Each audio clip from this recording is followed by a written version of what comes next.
Hi friends, आप सभी लोगों को पराग पाटिल स्टार सिनेमा का नमस्कार। आप लोगों का आशीर्वाद ऐसा ही बना रहे। आज डे 7 है और हम लोग बुंदेलखंड में हैं। We are shooting Litti Chokha with Khesari Lal Yadav ji, Kajal Raghwani ji, जिसके प्रोड्यूसर है प्रदीप के शर्मा, और हम लोग की टीम है। अभी हमारे लोकेशन पे मौजूद है कानूदा। गानों की शूटिंग कर रहे हैं हम लोग यहाँ पे बुंदेलखंड में। देखिए कितना खूबसूरत लोकेशन है दोस्तों।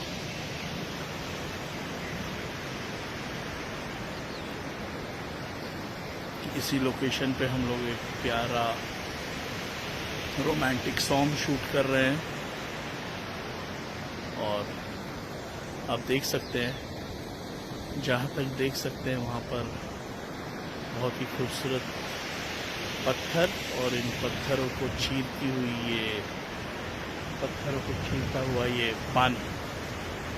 आप लोगों का आशीर्वाद ऐसे ही बनाए रखे।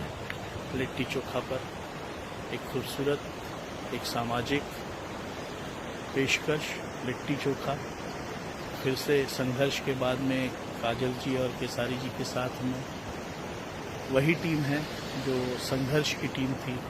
राइटर राकेश त्रिपाठी, हीरो खेसारी लाल यादव, काजल राघवानी हीरोइन, मेरे कैमरामैन प्रिंस जी, लगभग वही टीम है।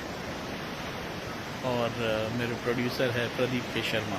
तो जितना आप लोगों ने संघर्ष को प्यार दिया, यकीनन मैं उम्मीद कर सकता हूँ कि आप लोग लिट्टी चोखा पर भी यूं ही आशीर्वाद बरसाए। और मैं वादा करता हूँ एक माटी से जुड़ी हुई एक अच्छी कहानी, सच्ची कहानी आपके सामने लाऊंगा। Thank you.